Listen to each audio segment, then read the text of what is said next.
Throughout the Middle Ages, a time steeped in darkness, religious devotion, and nameless fears, people witnessed events so strange that today they sound almost mythical.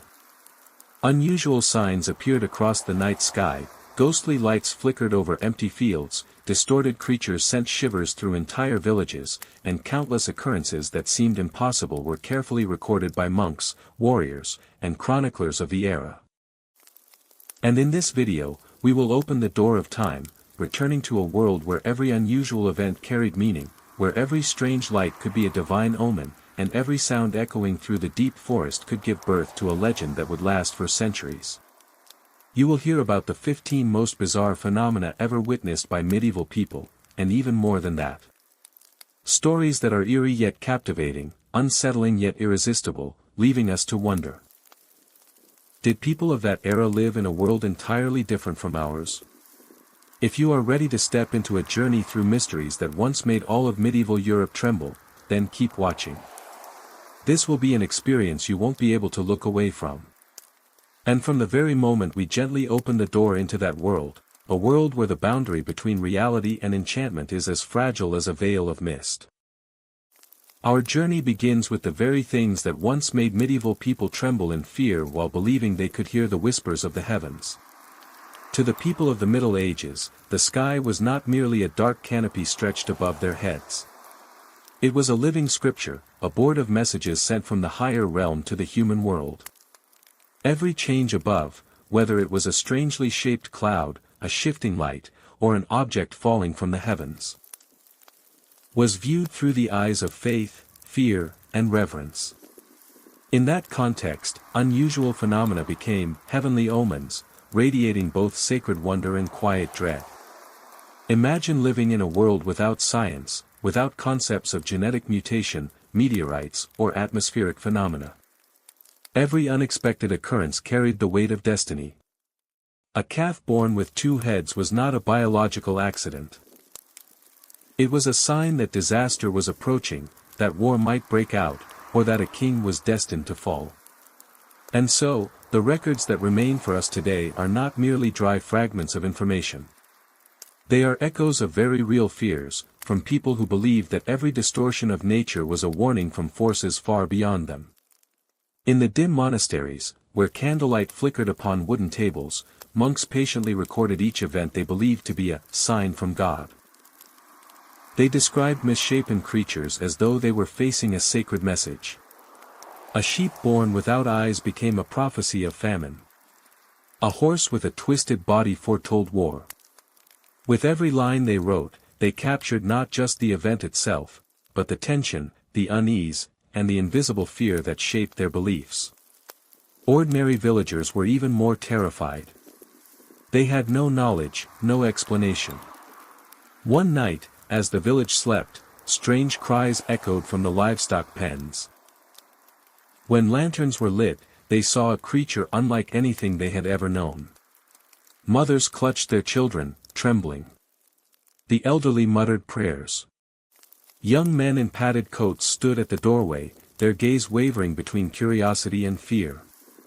And above all, they shared one belief: this could not be random. Such strange omens spread like wildfire on the wind. One village saw a strange creature, the next heard about it and added a detail. A more distant village heard the story a third, a fourth time, and by then it had grown into a legend drenched in blood and divinity. Children grew up with these stories, took them as truth, and passed them on to the next generation, until the versions we read today have been shaped by centuries of fear and imagination. But what is even more fascinating is that these omens were not limited to barns or the birth of livestock. They also appeared in the sky. And that was what truly carved itself into the medieval mind. Back then, people did not look to the sky for scientific understanding. They looked for meaning. When a cloud turned fiery red, they believed blood would soon be shed. When 3 suns appeared at once, a rare meteorological phenomenon known as a parhelion, they thought angels were warning humanity. When a comet streaked across the sky, no one called it a celestial body or a meteor. They called it the sword of God, heralding the fall of a kingdom. In the Anglo-Saxon Chronicle, a monk wrote with trembling hand as he described a strange phenomenon in the sky, a flame long as a serpent, wavering in the wind, dividing the night. It may have been Halley's comet, but to them, it was the prophecy of a king's death.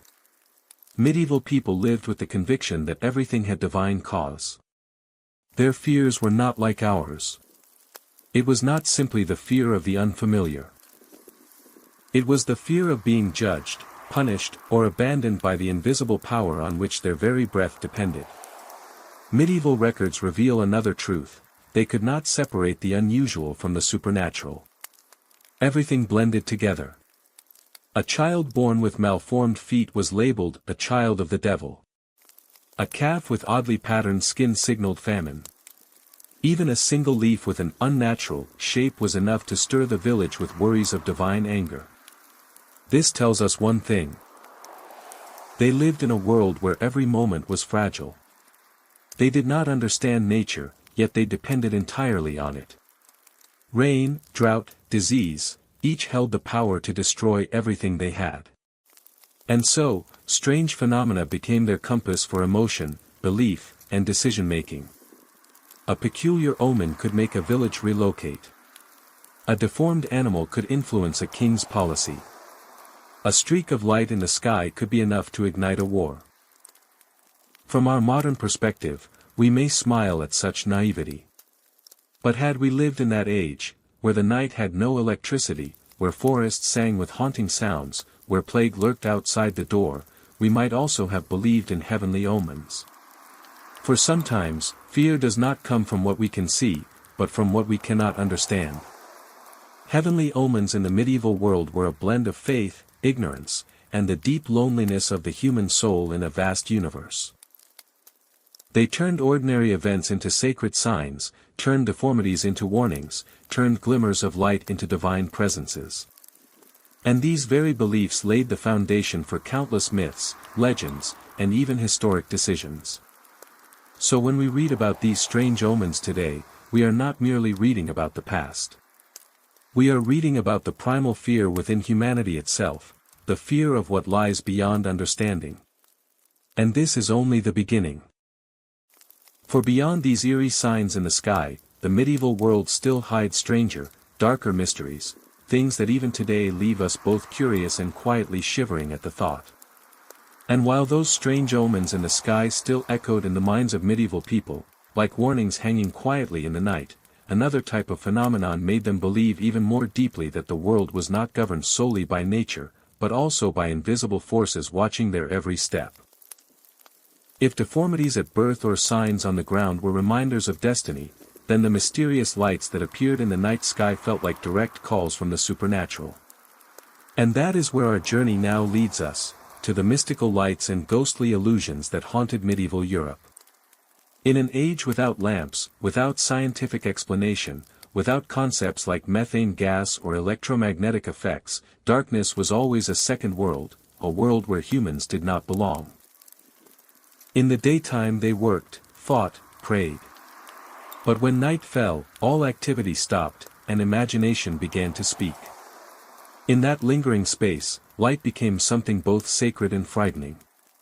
And whenever it appeared in a night as thick as wax, it became a riddle no one dared to solve. The strange lights atop church roofs, phenomena such as St. Elmo's fire, filled medieval people with awe and fear, convincing them that they were witnessing a miracle. Imagine standing in their place.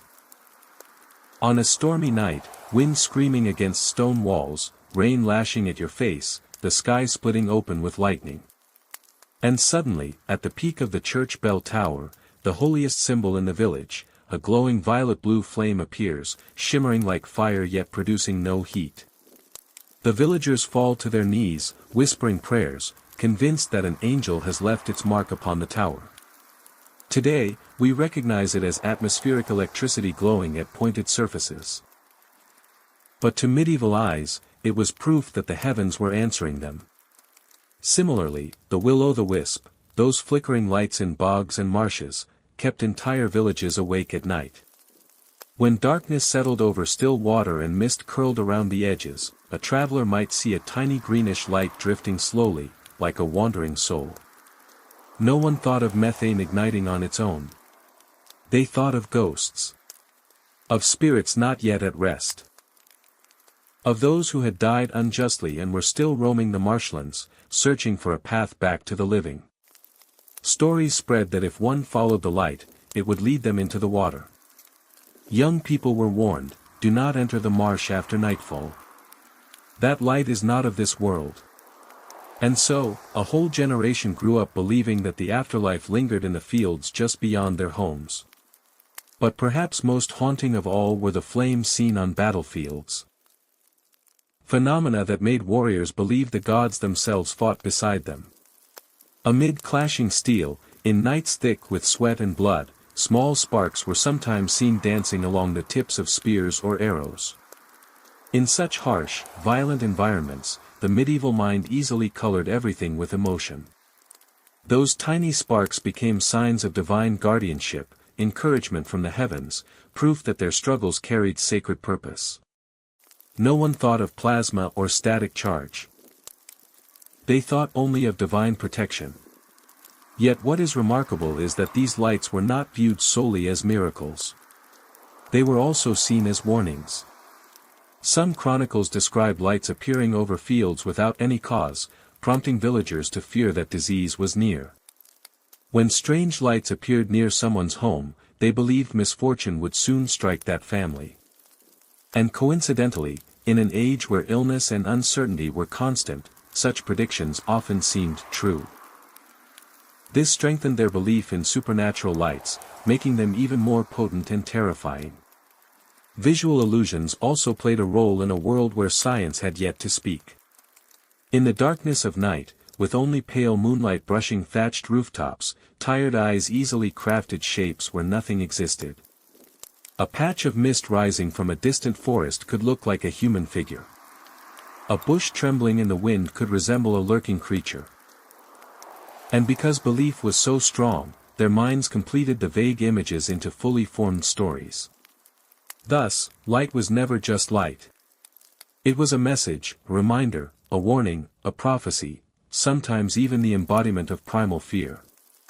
Medieval people lived in a world where every simple phenomenon carried a universe of meaning. Imagine a farmer walking home from the fields, treading along a deserted village path. The night is split only by a crescent moon. Suddenly, ahead of him, a small light appears, then vanishes, then returns. His heartbeat quickens.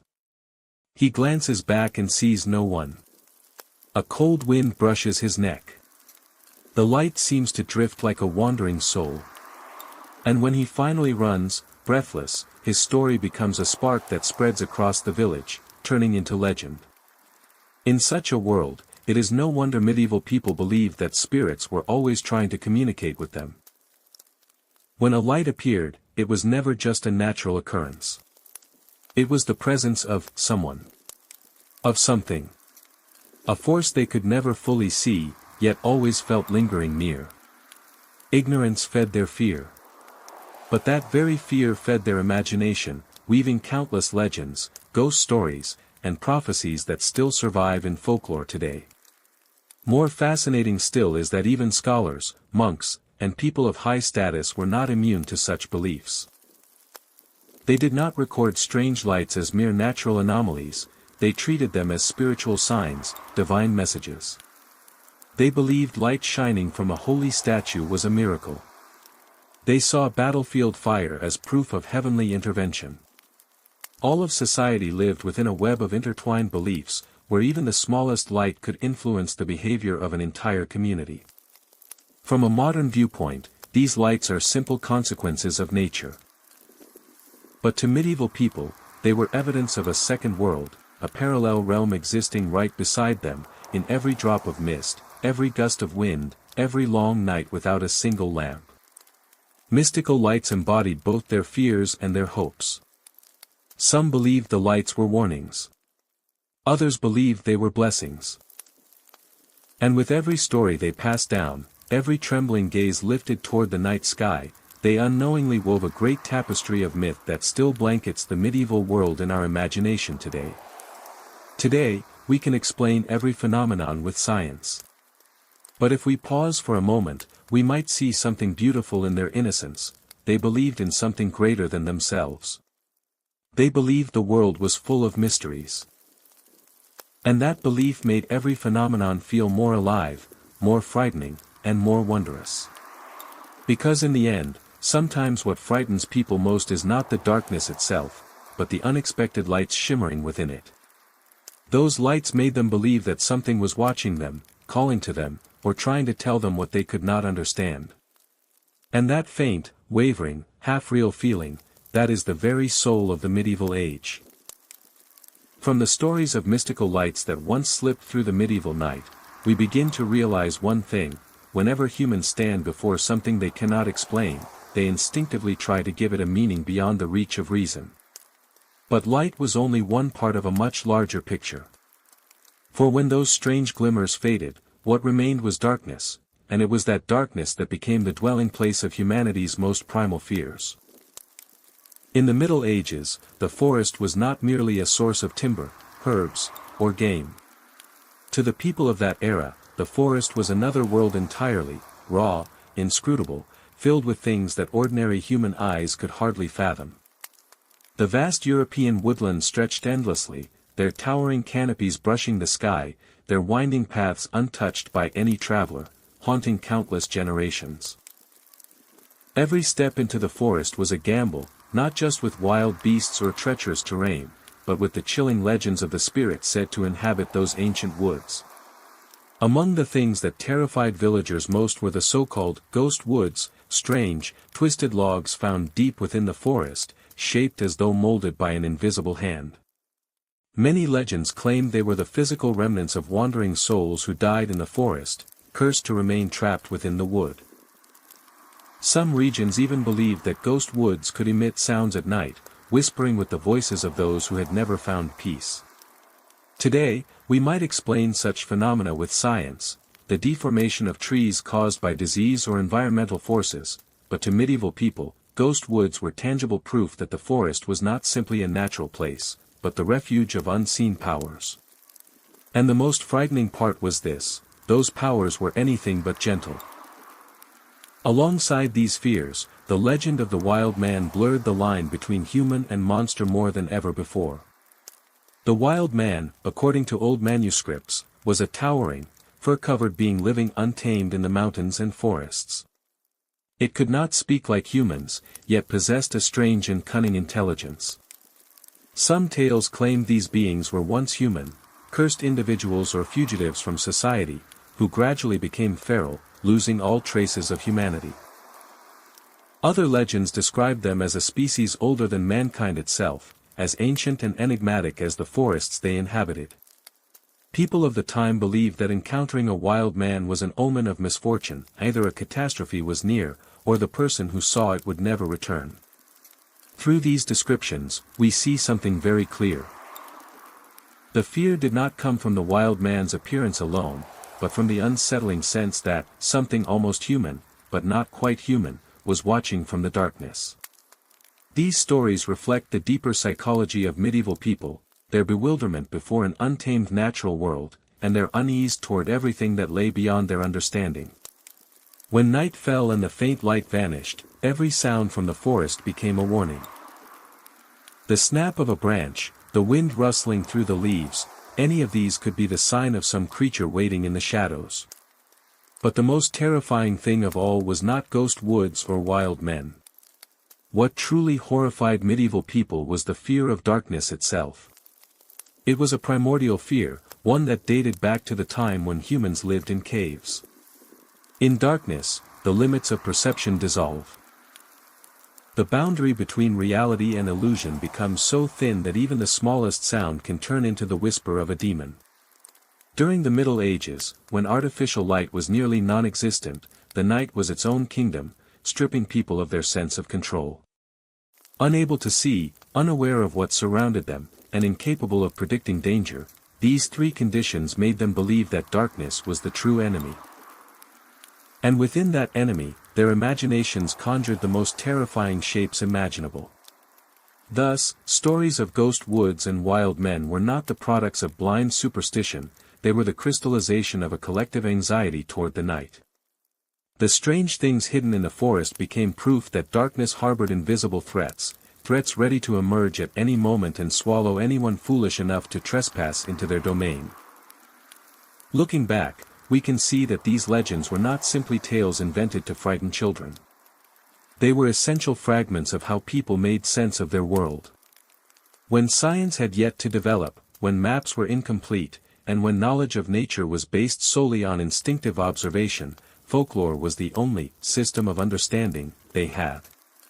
And it was this blend of fear and imagination that created an immense cultural treasure. A world where forests were not merely forests, darkness was not merely darkness, and twisted logs were not just natural curiosities. They became symbols of humanity's greatest anxiety, the anxiety of the unknown. Today, when we revisit these tales through the lens of science, they no longer inspire terror as they once did. But if we place ourselves in the shoes of people living hundreds of years ago, we begin to understand why even a small sound in the forest could send them into panic. In a world where darkness lurked around every corner, imagination was the only thing helping them stay alert, and at the same time, the very thing that frightened them. Part 3, therefore, is not merely a reminder of medieval superstition, it is a mirror reflecting the primal fears still residing within us. Even today, in brightly lit rooms, we sometimes feel a strange unease when we think of total darkness. That fear has never fully disappeared. It has merely sunk deeper, waiting for the right moment to resurface. And that is why stories of deep forests, darkness, and mysterious beings continue to thrive, no matter how much time passes. They remind us that sometimes, what frightens us most is not what we can see, but what we cannot see in the silent, patient darkness surrounding us.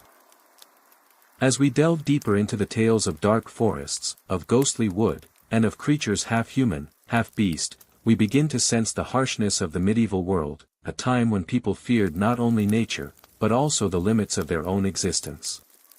And it is from this intersection of fear and daily life that we realize a simple truth: real danger did not always come from supernatural forces. Many tragedies sprang from carelessness, from the roughness of everyday living, from a lack of understanding, yet the consequences were no less heartbreaking. If the deep forest symbolized invisible fears, then the daily life of medieval people was filled with dangers that were painfully visible. Accidents happened everywhere, at every moment, and they spared no one, rich or poor, noble or peasant. Anyone could fall victim to an absurd mishap that, when we hear it today, makes us feel both amused and unsettled. In old chronicles, it is not uncommon to find stories of people injured or even killed by causes so ridiculous that they sound like dark humor. Some died after being gored by a bull while drunk. Some fell down staircases during a banquet. Others perished after falling out of windows while trying to escape their spouse. These accounts reveal not only the harshness of life, but also a grim shade of humor, a kind of dark comedy uniquely tied to the medieval era. Most prominent, of course, were the accidents linked to labor. Life then had no modern machines, no safety equipment, everything depended on human strength and crude tools. As a result, workplace mishaps were nearly impossible to avoid. In blacksmithing, for instance, a single spark in the wrong direction or a piece of hot metal falling off balance could leave a smith severely burned or blinded. Farmers faced heavy plows, unpredictable oxen, hidden pits, and tree roots buried under dry leaves. One misstep, one stumble, could injure them so badly that they could no longer work, which meant losing their means of survival.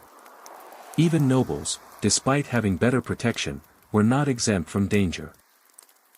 Training in martial arts, horseback riding, and jousting always came with risk. There are recorded cases of knights dying during friendly tournaments when a lance slipped through the visor of a helmet. These accounts were not rare, and they show clearly that death in medieval times lacked the romantic glory often portrayed in films. Beyond working hazards, people living in that era had to deal with a host of dangers caused by poorly built structures. Most homes were made of wood or rough stone, far less secure than modern buildings. Many large constructions were built with insufficient technical knowledge, making sudden collapses a frighteningly real possibility. Chroniclers once recorded an entire church collapsing while people were attending Mass, killing dozens. There were wooden bridges that broke under excessive weight, sending citizens tumbling into icy rivers. Such mass tragedies often plunged entire communities into panic, and many were interpreted as divine signs or punishments from higher powers, familiar explanations in an age with little scientific understanding. Even household items could be perilous. Oil lamps were highly flammable, charcoal stoves produced toxic fumes, wooden baths rotted over time. Though ordinary, any of these could lead to fatal accidents if one was careless or merely unlucky. Another source of misfortune that made medieval life even more precarious came from domesticated animals and wildlife. Hunting dogs, warhorses, dairy cows, creatures that seemed familiar could become hidden threats. A sudden kick from a horse or an unexpected headbutt from a cow could leave an owner severely injured. But the most dangerous of all were wild animals, particularly wolves and bears. With sparse populations and forests stretching right up to the edges of villages, encounters with fierce beasts were hard to avoid. Someone who wandered into the woods at dusk might never return. Such records help explain why medieval people believed forests were realms of malevolent spirits. Yet one of the most fascinating and darkly humorous aspects of medieval life was the number of accidents born from everyday habits and simple curiosity. Many people stumbled into disaster simply because they were too intrigued. There are stories of farmers getting injured after crowding around to inspect a pit they believed to be a gateway to hell, only to fall into it because they pushed too close. Others died after falling off rooftops while climbing up to watch a solar eclipse.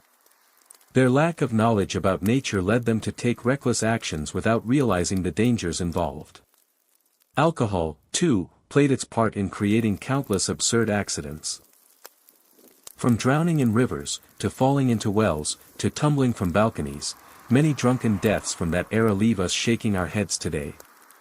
All these accidents, whether sad, comical, tragic, or absurd, reflect one truth: medieval life was a long chain of risks, and people had very few ways to protect themselves from the unexpected. They lived in a world not yet standardized, not yet illuminated by science, without the safety rules our modern society now takes for granted. But this fragility also highlights the remarkable resilience of those who lived then. They continued to work, to build, to love, and to hope, even knowing that death could come from the most bizarre misfortunes. And from this, we understand that their strength was not only shown in facing the wilderness or supernatural forces, but also in enduring the countless, small mishaps of everyday life. Part 4 is therefore not merely a retelling of medieval tragedies laced with dark humor, but a reminder of a deeper truth: sometimes, what threatens humans most is not the grand, dramatic dangers, but the tiny, sudden moments that can change a life in the blink of an eye. And it is precisely this fragility that shaped an era filled with danger, yet astonishingly alive. When we look back at the unfortunate mishaps of the Middle Ages, those half-laughable, half-tragic situations born from innocence, ignorance, and the loose grip of the era, we realize that humans were not only victims of nature or superstition, but also victims of the very society they themselves created. And if medieval Europe was plagued by dangers arising from trivial things, then in a grander, more sophisticated civilization like Rome, danger took on a different shape: a social system that seemed solid on the outside, yet was hollow at its core. From the foolish accidents of everyday life, we step into another kind of chaos, a chaos that was organized, intentional, and wielded as a tool of power. When one mentions ancient Rome, people often think of the splendor of its arenas, its monumental engineering, its pioneering legal system, and its legendary generals. But beneath that glossy surface lies a lesser-known truth. Rome, too, once drowned in street turmoil, in bloody brawls so frequent that citizens of the time grew accustomed to them, accepting them as part of daily life. What is striking is that this violence did not erupt on its own. It had origins, structure, and clear political purpose, and it all began with the collegia, those seemingly harmless associations. At first, the collegia were nothing more than simple trade guilds, associations of craftsmen, laborers, undertakers, sailors. They were created to protect rights, offer mutual support, and help members survive within a vast and deeply stratified society. In an enormous Rome, where the population was rising quickly and the gap between the rich and poor was widening, the collegia served as an informal social safety net. Yet anything organized, populous, and bonded by group identity is ripe for politicization. And Rome, a republic perpetually tense with factional rivalry, was no exception. Gradually, the collegia transformed into forces that clever politicians soon realized they could exploit. For street power, the roar of crowds, and sheer dominance in numbers could at times be more persuasive than any speech made in the Senate. Thus, the line between trade guild and semi-military gang blurred beyond recognition. What is astonishing is that during the Roman Republic, these groups were openly used as instruments of electoral campaigning. Politics of the time had no modern media, no social networks, no advertisements. Instead, people relied on shouting, marching, and at times, wooden clubs, to exert pressure. Politicians hired collegia to fill public squares, drown out opponents, safeguard allies, or threaten rival candidates. Street violence thus emerged as a natural component of political life, a tool that everyone wished to command. And when violence becomes a political tool, the path to chaos is only a matter of time. There were moments when Rome resembled a sprawling metropolis spiraling out of control. Crowds gathered, shouted, fought. Rival groups wore distinctive colors to mark their factions. Clashes could break out anywhere, before court sessions, during elections, even right outside the homes of high-ranking officials. Citizens of Rome grew used to being swept into frenetic stampedes whenever two groups collided. The dignified stone roads suddenly turned into battlegrounds. The thud of clubs hitting shields, the shouts of men, and the crash of shattered objects blended into a kind of chaotic symphony that anyone living in Rome at the time had heard at least once, whether they wished to or not. But the most pressing question is, who transformed the collegia into such dangerous forces? The answer, the Roman political system. In the turbulent final years of the Republic, politicians grew increasingly extreme, reckless, and willing to use any means necessary to seize power. Factions plunged into a ruthless contest, in which the collegia became street armies, cheap, loyal, and effective. A candidate wanting victory? Hire the collegia. They would shout, disrupt rivals, and demolish public speeches of the opposing side. Want a friendlier crowd? Sponsor feasts, wine, festivals. The collegia would eagerly repay the favor. The rise of street violence in Rome was no accident. It was the inevitable result of a political arena descending into a boundless struggle for supremacy. And in that struggle, ordinary citizens became unwilling witnesses, or worse, victims. Records from the time reveal the helplessness of authorities. The urban police were nearly powerless against these eruptions of violence. Each time two opposing collegia encountered each other, Rome echoed with shouts and blows. The streets, once the pride of the empire, became places no one dared walk alone after dark. What is terrifying is that the violence affected not only daily life but also infiltrated decisions of national consequence. A bill could fail simply because a hostile gang blocked the courthouse. A candidate might win merely because his faction caused enough disruption to prevent his opponent from appearing. In those moments, Rome was no longer ruled by reason or law, but by crowds wielding clubs. And all this chaos was only the prelude. For as soon as the collegia became powerful enough to shake the city's order, ambitious political figures sought to control them. From here, Rome entered an era where street violence reached its peak, marking the rise of figures like Clodius, Milo, and Pompey, men who would drag Rome from street anarchy to the brink of political collapse.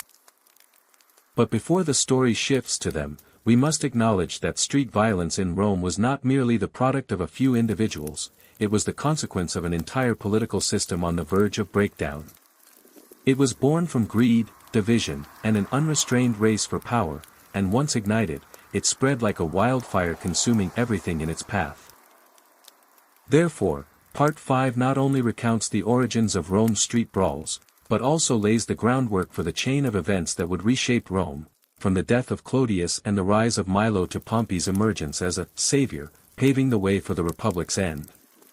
At this crossroads, Roman history turns a new page, and so do we, preparing to enter the most dramatic, intense chapters of this story. As we look at the collegia gradually transforming into semi-military forces, we begin to understand that Rome had entered a period in which power was no longer determined by arguments or reasoning, but by shouting voices and by the number of fists present on the streets. And in an age so turbulent, it was inevitable that certain individuals would emerge, those who knew how to seize the moment, who could turn the storm itself into a road leading straight toward authority. Amid the noisy crowds and the escalating clashes, one name rose like a blaze, brilliant, dazzling, yet filled with danger: Publius Clodius Pulcher. If one were to seek a figure who embodied the political upheaval of the Republic's final, chaotic years, Clodius would be the perfect choice. He was not merely a product of that era, he shaped it. Clodius entered Roman politics not as a calm nobleman, but as a rebellious force, a man willing to do what others only dared imagine.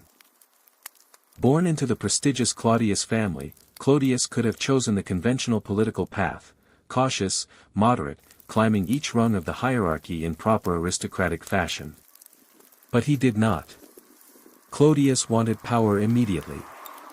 And he understood that to achieve it, he needed something most Roman politicians lacked: the unwavering support of the street crowds. Thus, Clodius did the unthinkable. He deliberately lowered his noble status to become a commoner, crossing into the plebeian class, where he could run for the office of tribune of the plebs, a position uniquely powerful in protecting the people and overseeing legislation. It was a bold, even shocking move, but it opened the doorway into the hearts of ordinary citizens. Clodius was not only a cunning political strategist, he possessed a rare ability to win over the masses. He spoke to them as one of their own. Directly, passionately, theatrically. He stood on dusty streets and in bustling forums, speaking of injustice, of the rights the people had lost, of what he would do to make Rome a better place. But words alone were not enough. What set Clodius apart was that he acted.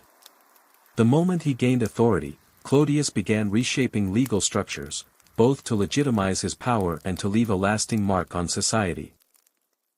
He lowered the price of bread, expanded religious freedom, amplified public festivals, and introduced laws that made ordinary citizens feel seen and valued. Rome at the time was tense, divided, and impoverished, so his actions fell like much-needed rain on parched soil. The people hailed Clodius as a hero, the voice of the plebeians. And once he captured their hearts, Clodius captured the streets as well. Under his direction, the collegia, already teetering on the edge of legality, turned into clearly organized paramilitary gangs. No longer were they just groups of workers meeting by day and dispersing by night. They became street armies, fiercely loyal to Clodius. They patrolled neighborhoods, intervened in public events, and attacked anyone who opposed their leader. The ancient stone streets of Rome became stages for Clodius's displays of power, where the shouts of his collegia drowned out the voices of senators in the forum. It is no coincidence that many historians call Clodius Rome's first true master of street politics. He understood one simple yet profound truth. In chaotic times, whoever controls the streets controls power. Clodius's use of the collegia as political instruments terrified his opponents. No official dared walk alone.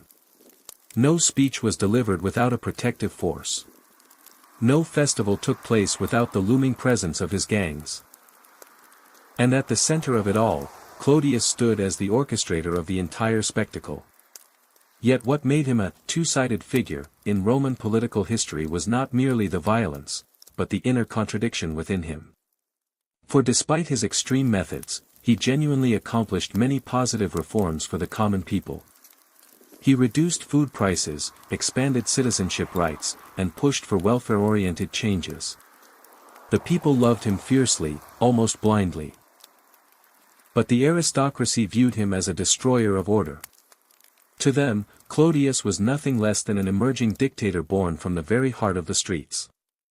This contrast created a dual image of Clodius, one brilliant, one dark, a blade gleaming with beauty yet sharp enough to wound deeply.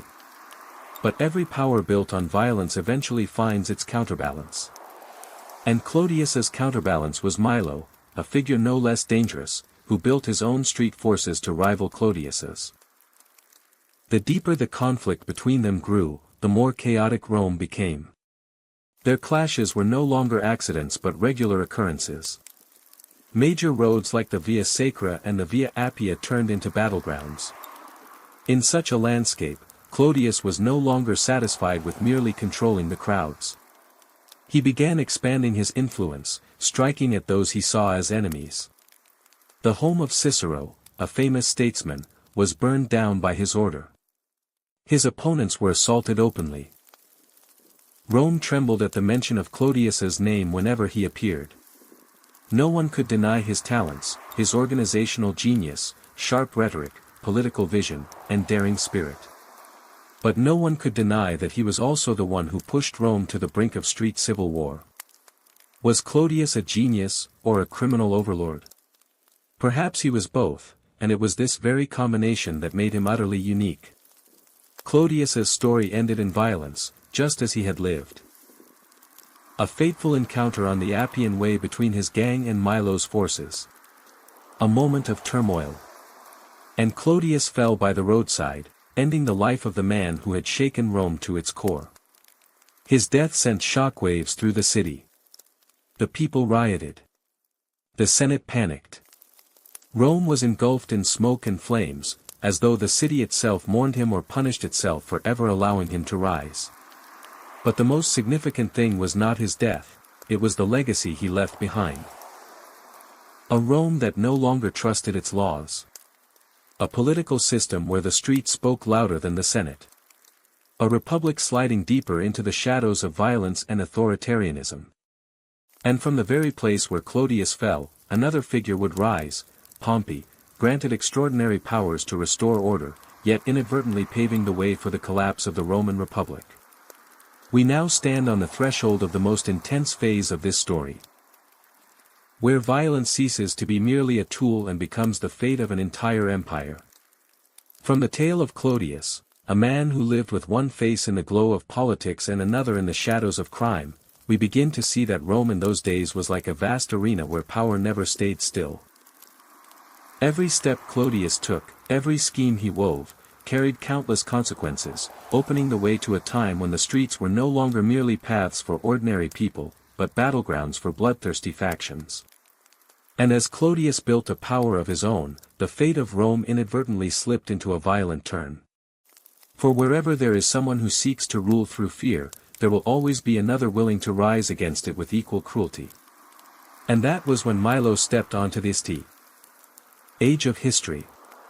A name that made all of Rome hold its breath, for he was not just Clodius's rival, he was the man who could ignite an unprecedented street war in the Roman Republic. If Clodius was the first spark that set Rome ablaze, then Milo was the gust of wind that fanned that spark into a raging storm. Milo's beginnings were neither glorious nor cunning like those of Clodius, yet he possessed something his adversary never did, a hardness so fierce that fear itself had no place within him. In a Rome teetering on chaos, that was precisely what made many people seek him, seeking protection, seeking to stand beside him, seeking a slice of safety in a city spiraling out of control. Milo was no scholar, nor was he a masterful orator, he was a street warrior, born from conflict and shaped by violence. Because of this, his approach to politics was soaked in brutal pragmatism, through fists, through influence, through armed groups constantly ready to guard his name. People said that if Clodius could stir the crowds with words, Milo could silence them with a single glance. And when these two men existed simultaneously in a city already on edge, history seemed merely to wait for the right moment to tilt toward a level of violence no one could have imagined. Rome, at this point, was not the Rome of serene squares and philosophical debates. It was a Rome of dust and noise, of shouting mobs and roving gangs carrying clubs, ready to charge at anyone who displeased them. In such a landscape, the rivalry between Clodius and Milo was like throwing two lions into a cage far too small. Clodius had ambition, strategy. Milo had strength, the discipline of the streets. One created chaos. The other knew how to use chaos to gain advantage. When Clodius organized massive marches to impose his influence, Milo struck back by training and positioning his own squads across the streets. One side used crowds to send a message, the other used force to scatter those crowds. Their clashes grew, escalating from minor scuffles to full-on battles involving dozens, even hundreds of men. History records several occasions when the streets nearly turned into battlefields. Citizens whispered among themselves. Rome no longer belongs to the Senate. It belongs to those with the most clubs. What made Milo truly remarkable was not his fearlessness, but the way he used chaos itself to expand his power. As Rome split into factions for or against Clodius, Milo emerged as a counterforce, representing conservative powers and those exhausted by Clodius's tyranny. He organized street patrols, not to protect citizens as one might hope, but to disrupt meetings, pressure Clodius's supporters, and even intervene directly in elections. Milo understood that whoever controlled the streets controlled the pulse of Rome's politics. His cleverness and ruthlessness surprised many. Outwardly, he looked like someone who acted purely on instinct, but behind that facade were clear calculations. To defeat Clodius, he had to strike at the root, his opponent's influence on every street, every marketplace, every public square. As the two factions clashed endlessly, ordinary people began living in fear. They didn't know who would dominate the streets tomorrow, nor whether they might become victims of a conflict that had nothing to do with them. Children avoided going out at night. Night markets emptied. Some districts of Rome adopted unofficial curfews because no one wanted to encounter the patrols of either side.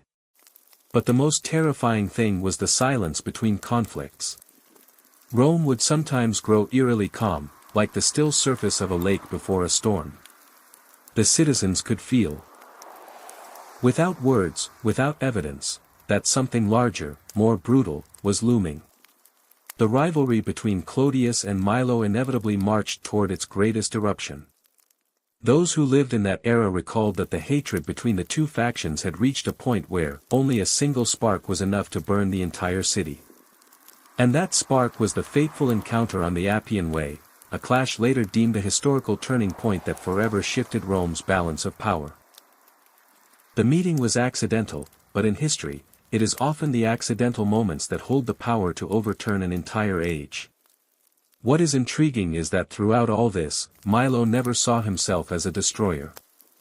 In his eyes, violence was merely a tool to restore order in a city that Clodius had thrown into chaos. To his supporters, Milo was the only one brave enough to stand against a dominating force. But in the eyes of his opponents, Milo was nothing but a tyrant disguised as a hero, using his fists to hide the truth that he was escalating violence just as badly as Clodius.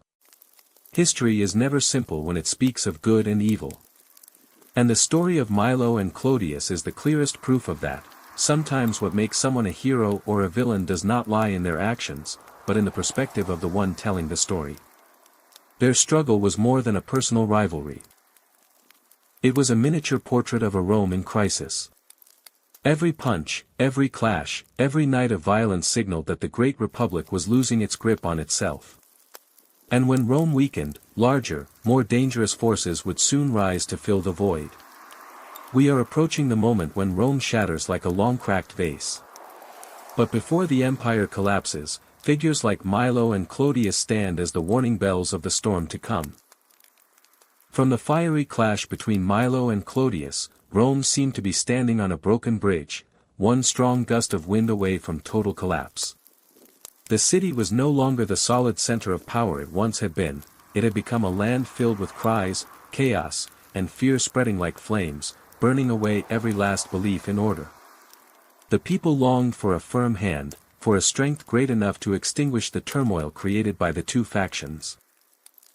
And in the moment when Rome seemed unable to survive even one more peaceful day, a name emerged like an answer to the people's despair: Pompey. Pompey's arrival was like a bolt of lightning tearing through a storm-heavy sky. He was no stranger. Pompey was the name that once made all of Europe tremble, an exceptional general who had triumphed on countless battlefields, a man the people called by a title spoken with awe: Pompey the Great. Yet in the moment Rome drowned in the violence of Milo and Clodius, Pompey did not appear as a warrior, but as a symbol of justice, a savior the entire city desperately awaited. And strangely, history often moves this way: when the strong battle for power in the streets, the strongest of all, the one standing many ranks above them, steps forward to seize the entire board for himself. In Rome, no one was unaware that Pompey had crushed the pirate menace, restored peace to the Mediterranean, expanded territories, and delivered victory to the Republic with a speed that left people breathless. He was the embodiment of military might, of order, of lightning-fast campaigns that made contemporaries believe he was protected by the gods. But to Rome at this moment, Pompey was not just a general, he was the final option to save the city from collapse. The authorities trembled in fear, the Senate faltered, the people lost faith. And amid that chaos, Pompey entered Rome with the bearing of someone who did not need to say much, merely standing there was enough to make every other faction hesitate. Thus, when he was granted extraordinary powers, authority that surpassed traditional laws, the people of Rome did not object. They did not need democracy now. They needed peace.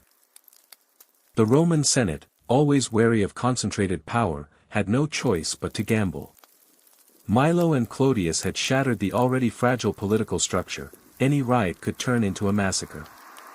Rome truly needed a middleman, someone who could impose order through both authority and personal gravitas.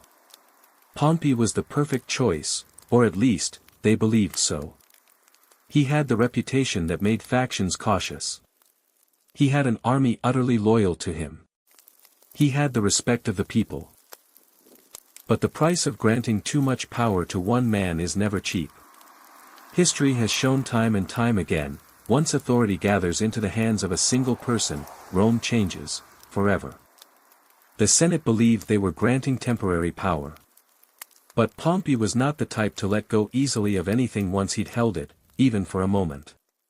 The chaos created by the two factions had divided Rome into pieces. When Pompey appeared, the first foes he faced were not outsiders, but two forces contesting every corner of the city. Clodius had died in the fateful encounter. Milo thought that was victory, but in truth, it was the beginning of his downfall. For with Clodius gone, Rome was not relieved, Rome merely lost one pole of power, allowing all the hatred to turn toward Milo. The fury of Clodius's supporters grew fiercer than ever, and the riots did not cease, they raged even harder. Pompey understood he could not allow Rome to sink deeper into a whirlpool of vengeance. So he began implementing harsh measures, tightening weapon control, crushing armed factions, securing the streets, and restoring the authority of the Senate. Everything Clodius and Milo had built, their networks and their street power, Pompey dismantled swiftly, as though they were nothing more than children's games. Rome had begun in chaos. But Pompey intended to end it in order, even if that meant sacrifice. The bitterest part for Milo was this: the man who had once been seen as the strong one of the streets now became a victim of the new political system. In a tense trial, Milo was charged with killing Clodius and forced into exile. Part of the reason was the outrage of the people, but most of it came from Pompey, who wanted to prove that he was strong enough to enforce order. Milo realized he had lost not because he lacked strength, but because he had played on the wrong board. He fought in the streets, while Pompey fought within the government, the place where true power remained. In that moment, history gently closed a door, the age of street leaders like Clodius and Milo ended, and a new chapter began, one where power concentrated into the hands of men far greater in influence. The irony was that Pompey came to extinguish disorder, yet the immense power granted to him inadvertently shattered the Roman Republic.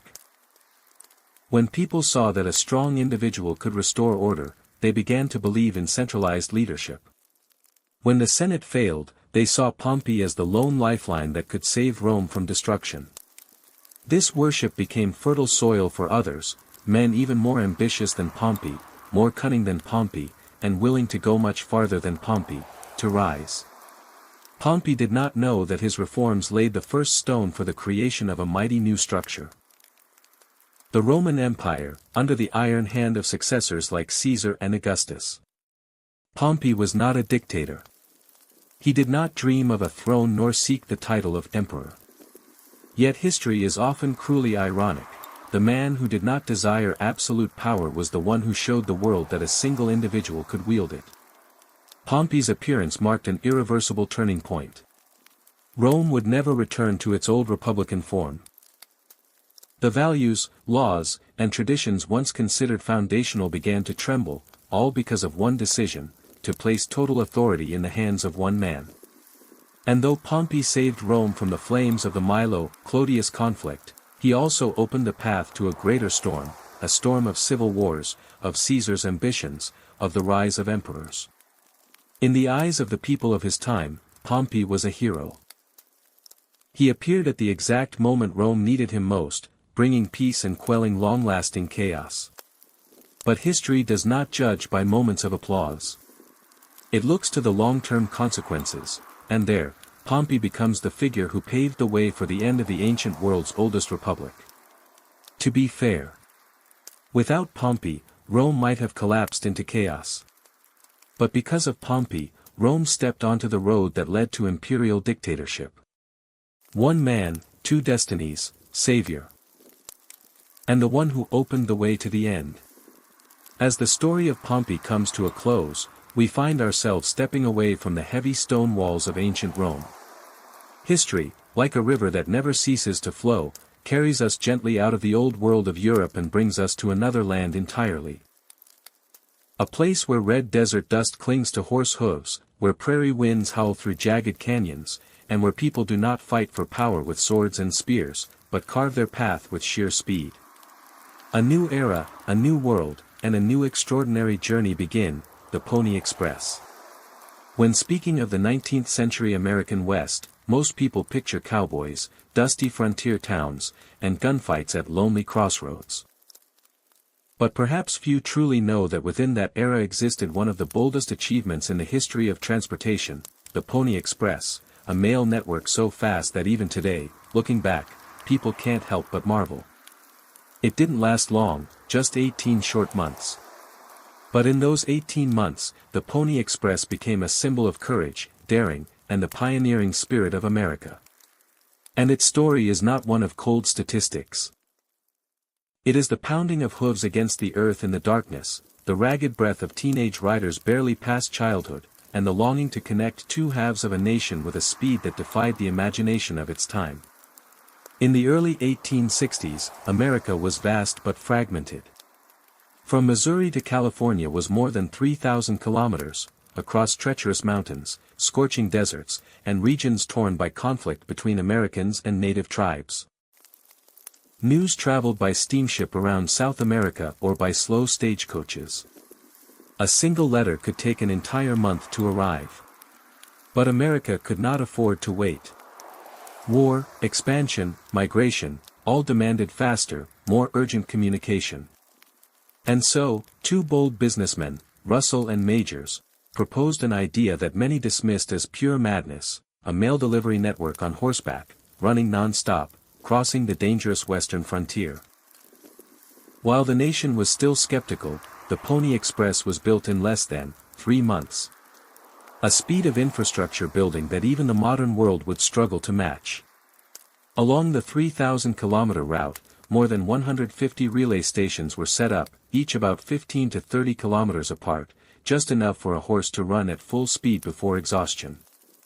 These were not proper houses as you might imagine. Many stations were nothing more than rough wooden cabins, sometimes just temporary tents, where a few station keepers lived amid sandstorms, snow, and lurking danger.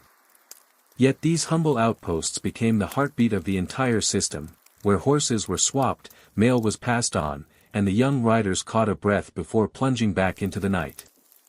This network was not a marvel of engineering. It was a marvel of determination. Even more astonishing were the riders themselves. most of them teenagers between 16 and 20. They were chosen based on criteria that today sound surprising: lightweight, quick, brave, and ready to face death. Some boys weighed less than 50 kilograms, yet they rode the strongest, fastest horses of their time, cutting through the darkness like arrows through the wind.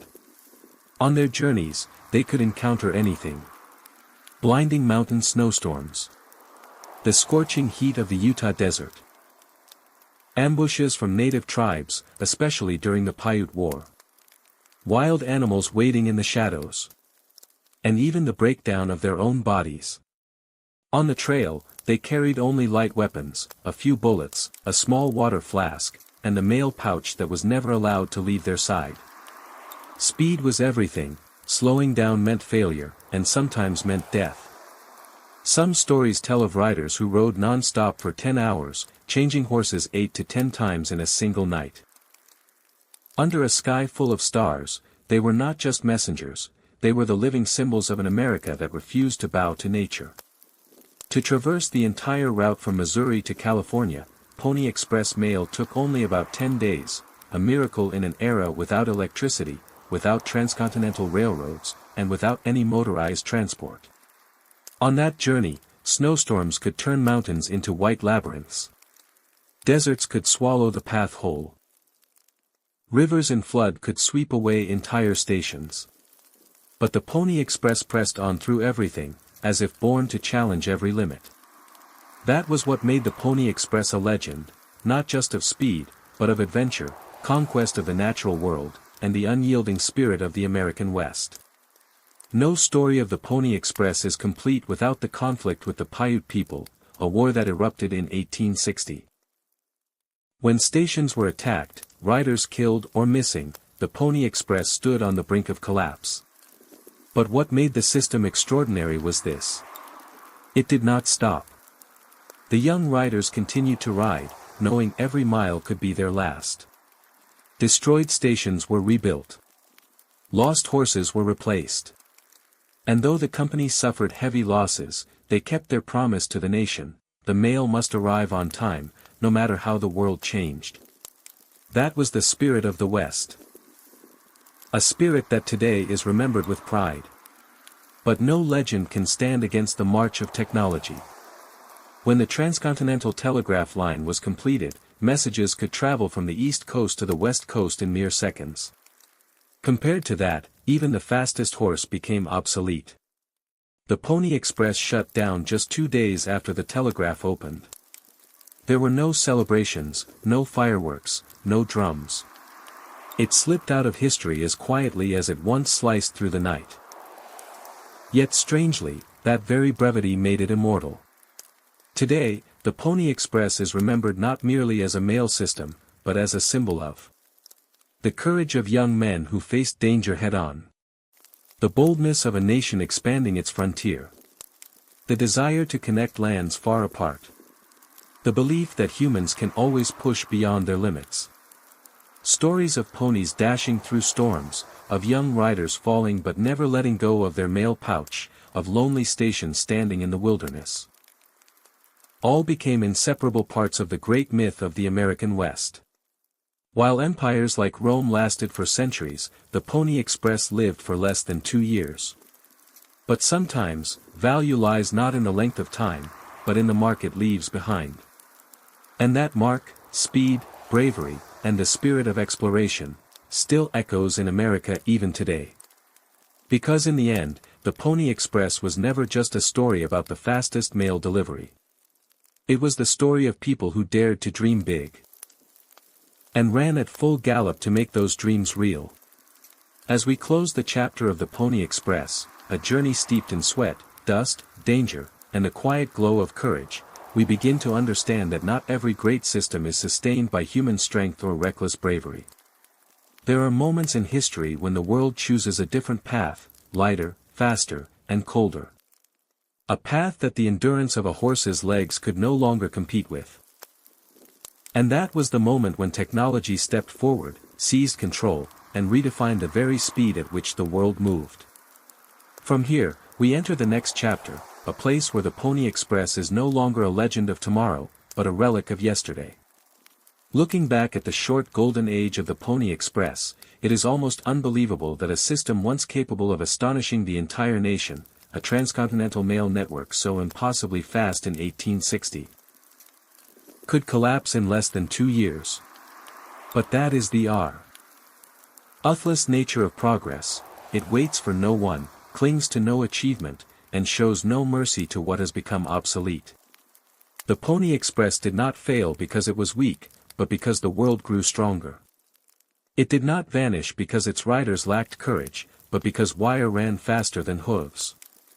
It did not fade due to a lack of devoted men, but because technology had created a new method, more powerful, more efficient, and above all, faster.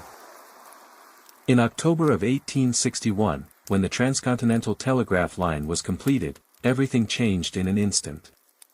The relay stations fell silent. Places once echoing with human voices and the clatter of iron shoes were now filled only with drifting dust. The hardened riders who had thundered through storms watched their work dissolve like a ghost before their eyes.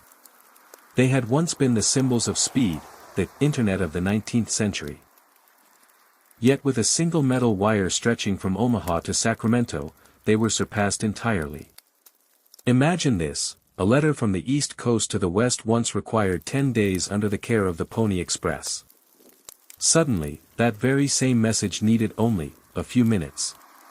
Not hours, not days, minutes. In a single moment, the definition of fastest was rewritten. And beyond all that, economics delivered the final blow. The Pony Express had been losing money from the very first day, fame or no fame. A single letter cost as much as $5, a hefty price for that era.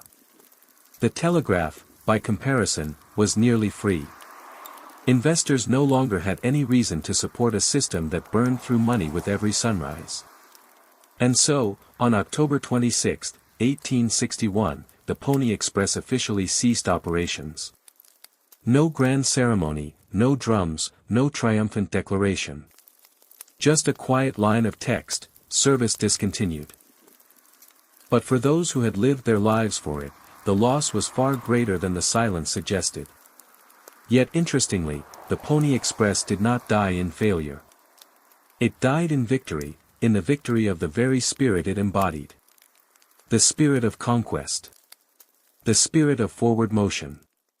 The spirit of relentlessly seeking speed. Without the Pony Express, America may never have built a communication system strong enough to inspire something better. The end of the Pony Express was not a full stop. It was a comma, the beginning of an entirely new era, the era of instant information. And the telegraph was only the start. Then came the telephone. Then the internet. And finally, the hyper-connected world we live in today. Think back to the riders crossing the desert in the dead of night. They could not have known they were laying the foundation for a future that would no longer need them. But sometimes, history moves forward on the very footsteps it intends to leave behind. The Pony Express stopped, but the road it carved continued on, broader, faster, stronger. From the rocky canyons of Wyoming to the plains of Nebraska, where hoofbeats once echoed, now hummed the wires of electricity, the tapping of keyboards, and the silent flight of wireless signals across the sky. So what remains after everything? Not failure. Not regret. But legacy. A legacy of boldness. A legacy of speed. A legacy of human beings forever trying to push past their limits. And it is precisely from the moment the Pony Express fell that humanity began stepping into an age where speed would be measured not by the breath of a horse, but by the speed of light. That was the moment the world changed. That was the moment the future opened. That was the moment technology claimed victory, and we entered a new era. Yet somewhere out in the wild American West, when the night wind sweeps through the empty valleys, people still say they sometimes hear distant hoofbeats. As if the riders of the Pony Express are still on their endless journey, not to deliver mail anymore, but to remind us that every great leap forward begins on the hardest roads. Looking back on the journey we've just taken, from mysterious omens in the sky, eerie lights drifting across the darkness, to strange creatures and ancient tales passed down through generations, we realize that the medieval world was far more complex than the dry pages of history suggest. It was an age where fear and faith intertwined, where every unusual phenomenon could become a prophecy, a warning, or perhaps a sign of something sacred beyond human understanding. And the deeper we explore, the more we see, the strangest stories were never just stories of the past. In the videos to come, we will continue opening that door through time, delving further into forgotten mysteries, into phenomena that even modern science has yet to fully explain. Keep that spark of curiosity alive within you, for the deeper we step into the shadows, the more we discover that history still holds countless things capable of sending a shiver down the spine, and sparking endless fascination. If you wish to continue exploring the strangest stories ever witnessed by humankind, don't look away. The most intriguing things always lie ahead.